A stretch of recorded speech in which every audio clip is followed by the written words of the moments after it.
Good afternoon, everybody. We are at the Regina International Airport. We're standing behind the CL41G light ground attack fighter plane built by Canadair in 1967. This is the last of the CL41 series aircrafts built.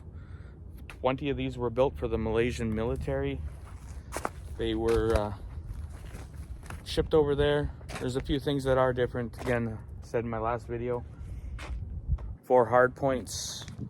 Right now they're fuel tanks to give it extra range, but originally they would have been napalm, or it had missiles, it had guns mounted to it. This thing was used for guerrilla warfare by the Malaysian military. This got here in 2012 about. Hasn't ran for about 10 years, we think.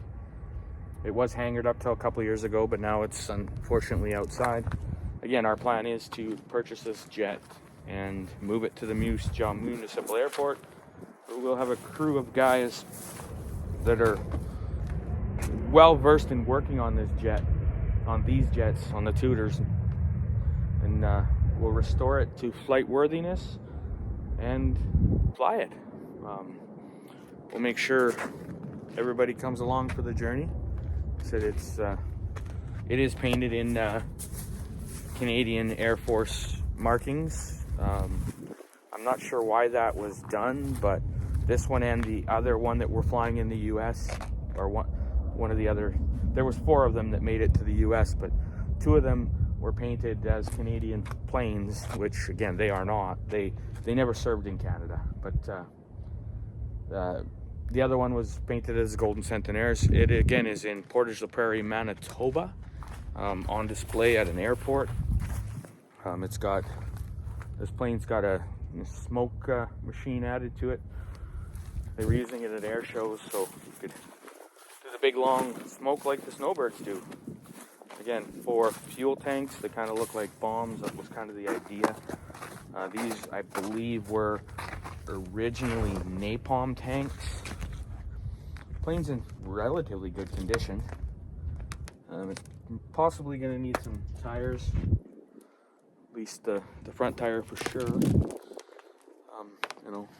Everything, all the covers and everything were left in place when it was put here, so that is good at least. Again, it does need a windshield. We know that for sure. We've been trying to find one. Parts aren't the easiest because the snowbirds are still flying this jet, so the military's not going to be selling us nothing. So we have to find parts elsewhere off of scrapped or retired jets. We do have a large spares package for this plane that will help in the restoration, which is really good. It all came from Malaysia with the jet. Everything works, moves. Said it's in relatively good shape. It has already been checked for corrosion. We are going to do a FOD inspection on the engine in the coming weeks to just confirm its condition. That'll be the biggest factor on whether this jet will go in the air or not. It'll still go in the air, but that'll be the cost factor, to make sure that engine is serviceable. It's probably $100,000 to find another one and get it into serviceable condition if this one isn't. So we're really hoping that at least it was stored properly, and we have a good running engine. Like I said, this is the only CL41G light ground attack fighter plane that will see the sky again. It'll be kind of cool. Regina to Calgary, around an hour, possibly. Make coffee dates pretty cool.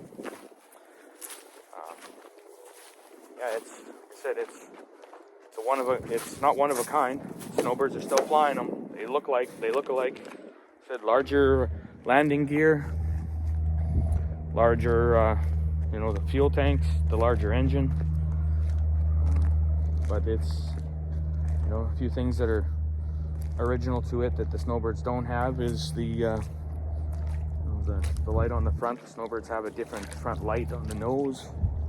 The snowbirds, I believe, are all running polycarbonate windshields and not glass. So we might look into seeing what we have to do to change it over to that. That might be an option. We don't know yet. Again, we're not going to know any of that, until we dive into it and start really. Well, I guess it needs 2 windshields. This one wasn't broke last year, so that's not good. It's gonna need work. It's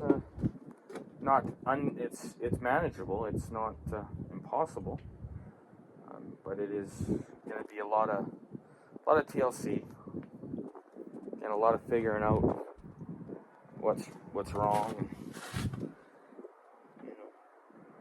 Just going through all the systems, the hoses, make sure everything is good. I said when you're cruising 400 or 500 miles an hour in the sky, you don't want the bird to fall. That would suck. I said, and also preserving a piece of history. Like that is a piece of Canadian history right there. Think of when this was swarming the jungle or wherever it was fighting. It was pretty cool. Thanks for watching my video. Like and subscribe. Hit that subscribe button. Share it to everybody you know. Let's get the word out. This is a large project. Saving a jet that otherwise is gonna probably sit and do nothing. Save a jet from ruin. Get it back in the air. Thank you for watching. Again, like and subscribe. We'll start having regular updates on this jet.